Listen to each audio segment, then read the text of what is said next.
നമ്മളിൽ പലരുടെയും പ്രശ്നങ്ങളുടെ പ്രധാന കാരണം വേണ്ടത്ര പണം കയ്യിൽ ഇല്ല എന്നുള്ളതാണ്. അല്ലെങ്കിൽ നാം നേരിടുന്ന 90% വിഷമങ്ങളും ബുദ്ധിമുട്ടുമൊക്കെ അതിജീവിക്കാൻ പണം കൊണ്ട് സാധിക്കും. എന്നാൽ ലൂം എന്ന കമ്പനിയുടെ സഹസ്ഥാപകനായ വിനയ് ഹയർമാത്ത് എന്ന 32കാരന്റെ പ്രശ്നം കയ്യിൽ പണമില്ലാത്തതല്ല, മറിച്ച് കയ്യിലുള്ള 8000 കോടി രൂപ എന്ത് ചെയ്യണമെന്നതാണ്. 1991 ഇന്ത്യയിൽ ജനിച്ച വിനയ് ഹയർമാത്ത് അമേരിക്കയിലെ അർബാന ഷാംപെയിനിലെ ഇല്ലിനോയ്സ് യൂണിവേഴ്സിറ്റിയിലെ തന്റെ കോഴ്സ് പകുതിക്ക് വെച്ച് ഉപേക്ഷിച്ചിരുന്നു. സ്റ്റാർട്ടപ്പുകളോടുള്ള തന്റെ അഭിനിവേശം പിന്തുടരാനായി വിനയ് ഇല്ലിനോയ്സിലെ ചെറിയ പട്ടണത്തിൽ നിന്ന് കാലിഫോർണിയയിലെ പാലോ ആൾട്ടോയിലേക്ക് താമസം മാറി. ഓൺലൈൻ കമ്മ്യൂണിറ്റികൾ സൃഷ്ടിക്കുന്നതിൽ ശ്രദ്ധ കേന്ദ്രീകരിച്ച വിനയ് സിലിക്കൺ വാലി സ്റ്റാർട്ടപ്പായ ബാക്ക്പ്ലെയിനിലെ സോഫ്റ്റ്വെയർ എഞ്ചിനീയറായി ജോലി ആരംഭിച്ചു. ഇവിടെ വെച്ചാണ് വിനയ് ഹയർമാത്ത് ഷാഹിദ് ഖാനെ കണ്ടുമുട്ടിയത്. 2010 തുടക്കത്തിൽ വിനയ് ഹയർമാത്തും ഷാഹിദ് ഖാനും ജോ തോമസും ചേർന്ന് ലൂം എന്ന സ്റ്റാർട്ടപ്പ് കമ്പനി ആരംഭിച്ചു. ഹ്രസ്വ വീഡിയോകൾ സൃഷ്ടിക്കാനും പങ്കിടാനും ഉപയോക്താക്കളെ സഹായിക്കുന്ന ഒരു വീഡിയോ ഷെയറിംഗ് പ്ലാറ്റ്ഫോമായാണ് ലൂം നിലവിൽ വന്നത്. നിലവിൽ 14 ദശലക്ഷത്തിലധികം ഉപയോക്താക്കളും 2 ലക്ഷം ബിസിനസ്സുകളും ലൂം എന്ന പ്ലാറ്റ്ഫോം ഉപയോഗിക്കുന്നുണ്ട് എന്നാണ് കണക്കുകൾ. ആദ്യ നാളുകളിൽ ഫണ്ട് തീർന്നു പോകാൻ ലൂമിന് വെറും 2 ആഴ്ച മാത്രം അവശേഷിക്കുന്ന സാഹചര്യത്തിൽ കമ്പനിയെ നിലനിർത്താൻ വിനയ് തന്റെ ക്രെഡിറ്റ് കാർഡുകൾ പരമാവധി ഉപയോഗിച്ചു. ലൂമിന്റെ സഹസ്ഥാപകനും ചീഫ് ടെക്നോളജി ഓഫീസറും എന്ന നിലയിലും അദ്ദേഹം $200 മില്യൺ ധനസഹായം പലയിടങ്ങളിൽ നിന്നായി ശേഖരിക്കാൻ തുടങ്ങി. ടീമിനെ 250 ജീവനക്കാരാക്കി ഉയർത്തി. ലോകമെമ്പാടുമുള്ള ലൂമിന്റെ ഉപയോക്തൃ അടിത്തറ 30 ദശലക്ഷത്തിലധികം ഉയർത്തി.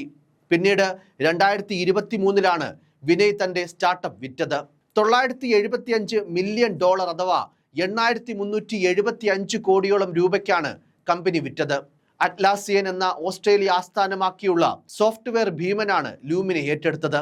ഈ ഒരു തീരുമാനത്തിന് ശേഷമാണ് ജീവിതത്തിൽ ഈ യുവ സംരംഭകൻ മാനസിക പ്രതിസന്ധിയിലായത്. മുന്നോട്ട് പോകുന്നതിനെ കുറിച്ച് പല പദ്ധതികളും വിനയ് ആലോചിക്കുന്നുണ്ട്. എന്നാൽ ഒന്നിലും സന്തോഷമോ സമാധാനമോ കണ്ടെത്താൻ സാധിക്കുന്നില്ല. ഞാൻ പണക്കാരനാണ്, എന്നാൽ ഇനി ജീവിതത്തിൽ എന്താണ് ചെയ്യേണ്ടതെന്ന് എനിക്കറിയില്ല എന്നാണ് വിനയ് ബ്ലോഗിൽ കുറിച്ചത്. കമ്പനി വിറ്റതിനു ശേഷം വിനയ്ക്ക് മറ്റൊരു അവസരം കൂടി ലഭിച്ചിരുന്നു.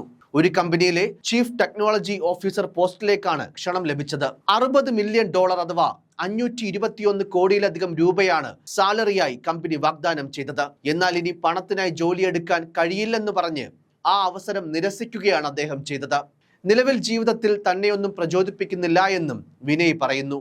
റോബോട്ടിക്സ് മേഖലയിലേക്ക് കടക്കാനും വിനയ് ലക്ഷ്യമിട്ടിരുന്നു. ഇത് സംബന്ധിച്ച് നിരവധി നിക്ഷേപകരുമായും വിദഗ്ധരുമായും കൂടിക്കാഴ്ചയും നടത്തി. ഹ്യൂമനോയിഡ് റോബോട്ട് നിർമ്മിക്കാനായിരുന്നു ശ്രമം. ഒരു ഘട്ടത്തിൽ ഇലോൺ മസ്കിനൊപ്പം ജോലി ചെയ്യുന്നതിലേക്ക് വരെ ചർച്ചകൾ എത്തിയെങ്കിലും ആ സ്വപ്നതുല്യമായ അവസരവും വേണ്ടെന്ന് വെച്ചു. 2 വർഷത്തോളം നീണ്ടു നിന്നിരുന്ന ഒരു പ്രണയവും ഉണ്ടായിരുന്നു വിനയ്ക്ക്. എന്നാൽ ആ പ്രണയം പൂർണ്ണതയിലെത്തിയില്ല. തന്റെ മുൻ പ്രണയിനിയോട് ക്ഷമ പറഞ്ഞുകൊണ്ടും വിനയ് ഒരു പോസ്റ്റ് സോഷ്യൽ മീഡിയയിൽ പങ്കുവച്ചിരുന്നു. Thank you for everything. If my ex is reading this, I apologise for not being the person you needed me to be. അതായത് എല്ലാത്തിനും നന്ദി, നീ ആകുവാൻ ആഗ്രഹിച്ച വ്യക്തിയായി തീരാൻ എനിക്ക് സാധിക്കാത്തതിൽ ക്ഷമ ചോദിക്കുന്നുവെന്നായിരുന്നു ആ പോസ്റ്റ്. പിന്നാലെ ഹിമാലയം കീഴടക്കാനായിരുന്നു വിനയുടെ ശ്രമം, അതും യാതൊരു പരിശീലനവും ഇല്ലാതെ. എന്നാൽ ആ ശ്രമം അദ്ദേഹത്തിന്റെ ആരോഗ്യത്തെ പ്രതികൂലമായി ബാധിക്കുകയും ചെയ്തു. നിലവിൽ US ഹവായിൽ ഫിസിക്സ് പഠനത്തിൽ മുഴുകിക്കൊണ്ട് ഈ 33കാരൻ തന്റെ ജീവിതയാത്ര തുടരുകയാണ്. എന്തായാലും ഇങ്ങനെ ഒരു വാർത്ത പുറത്തായതോടെ കമന്റ് ബോക്സിൽ രസകരമായ പല കമന്റുകളും നിറയുന്നുണ്ട്. വേദനിക്കുന്ന കോടീശ്വരന്മാരുടെ ദുഃഖങ്ങൾ, ഒരു 10 ലക്ഷം രൂപ ഇങ്ങോട്ട് തന്നാൽ കാണിച്ചു തരാം എന്തൊക്കെ ചെയ്യണമെന്ന് എന്ന് നീളുന്നു കമന്റുകൾ. എന്തായാലും മനസമാധാനം എന്നത് എല്ലായ്പ്പോഴും പണം കൊണ്ട് വാങ്ങാൻ കഴിയില്ല എന്നുകൂടി തെളിയിക്കുന്നുണ്ട് ഈ ഒരു സംഭവം. News desk, focus news TV.